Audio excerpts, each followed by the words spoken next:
What's up, everybody? Thanks as always for supporting the show. It would mean a lot to me if you would take a second to scroll down and hit that subscribe button to the Hoops Tonight YouTube channel, and then follow me on social media on TikTok, Instagram, and Twitter so you guys don't miss any of our content over the course of this season. All right, let's talk some basketball.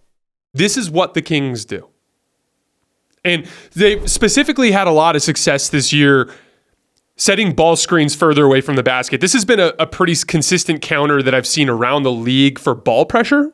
So think of it like this. Like, a lot of times you won't guard iffy shooters that far away from the basket, right? And I would say De'Aaron Fox, who's a good shooter at this point, he's shooting the ball pretty well this year, but like he's one of those guys that like you'd rather give a pull-up jump shot to, right?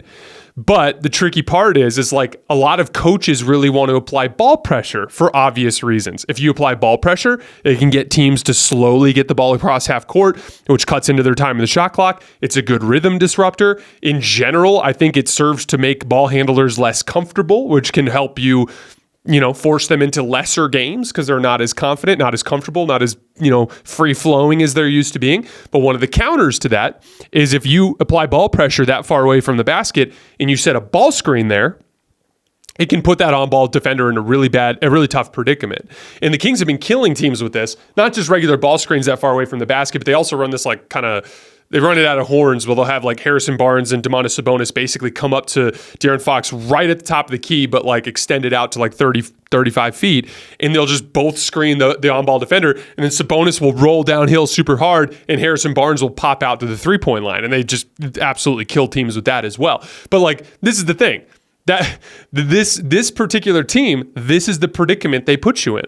I was talking with the Nerd Sesh guys today when we were talking about the top tier contenders. Like, every team kind of has their identity, the stuff they're good at, the stuff they're bad at. I think Sabonis got exposed a little bit last year in the playoffs as a power player who struggles to bully good defenses on the front line. But it pretty clearly stood out that, hold on, they're actually capable of being better defensively on the point of attack than they were for most of the season. And they're actually really, really difficult to guard when they're spread out because of how easy it is for their guards to beat people downhill.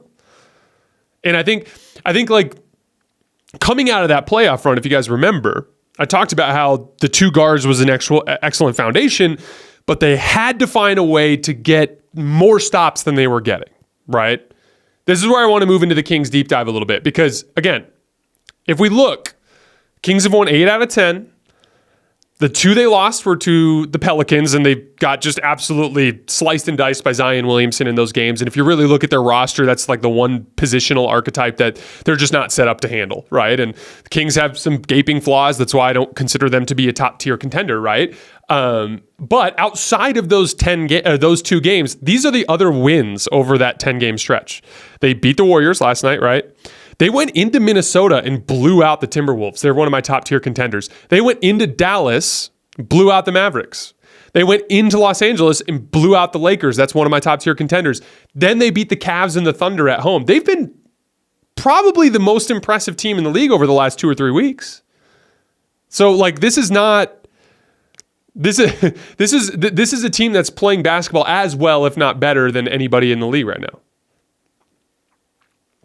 How are they doing it?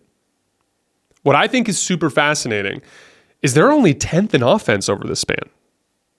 Only 10th in offense over a span where they've been one of the best teams in the league. 8 out of 10 wins. And the reason why is because they're defending. They're defending and they're competing on the glass at a much higher level than they have in the regular season in the past. They are 13th in defensive rating over this 10-game span. And before you go, oh, Jason, 13th is not anything.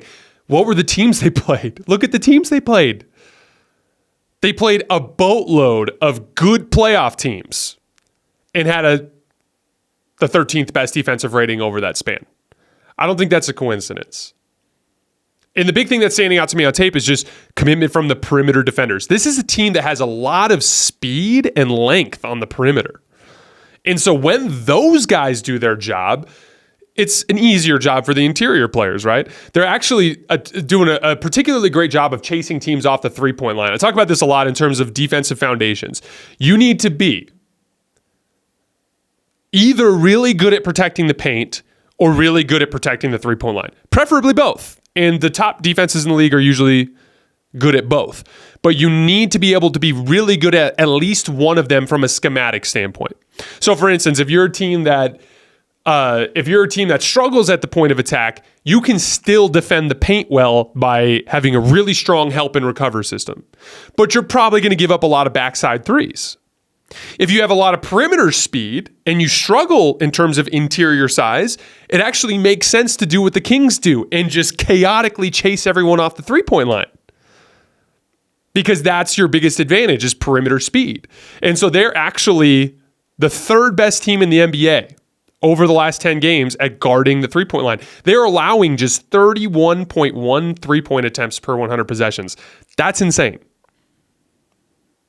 They're allowing just 16.8 wide open threes per game in the last 10 games. That's the 9th best mark in the NBA. And then in addition to that, they're doing an amazing job cleaning up the defensive glass. They're grabbing 74% of available defensive rebounds over this 10-game stretch. That's third best in the NBA. So what I find super fascinating about this win streak is like they're making it a pain in the butt for everybody in the details. And they've actually been good, not great offensively.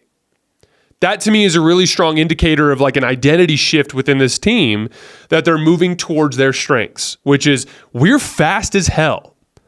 So teams can't guard us on the perimeter, but we can flip that on them on the other end too, and we can chase them off the three-point line and we can rotate.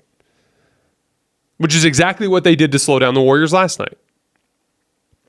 In addition to that, several key guys are playing well. Kevin Huerter, he was broke to start the season, but he's up to 44% from 3 on 8 attempts per game over this 10-game span. On the season, he's shooting 66% in effective field goal percentage on pull-up jumpers, way up from last year. And then he's one of those guys, too, that's like doing a good job in the dirty work. He's winning a lot of contested rebound battles. He's making efforts on the perimeter defensively. I think Huerter's been really good. Malik Monk is playing super well. He's just...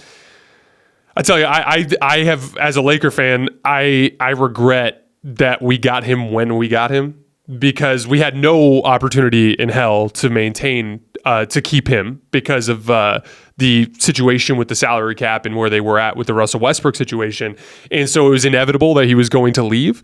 And it's one of those things where, man, like he's literally exactly what the Lakers need right now in terms of offensive pop and dynamic scoring ability, right? Sabonis has been incredible. 10-game span, 21 points, 11 rebounds, 8 assists. He's also making almost 40% of his catch and shoot jumpers this year, which is pretty significant considering teams basically just ignore him.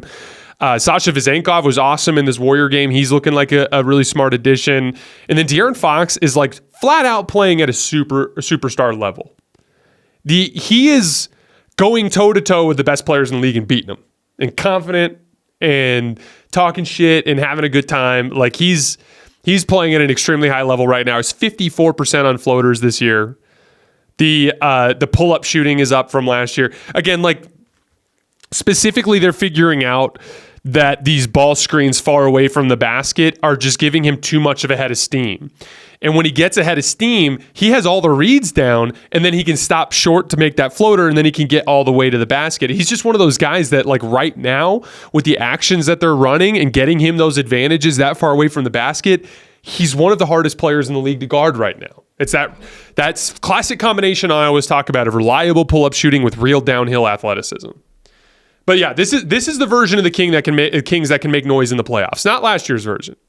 This version can make noise. Only 10th in offense over this winning stretch, but 13th in defense, and they've been the third best defensive rebounding team in the league. This is the way.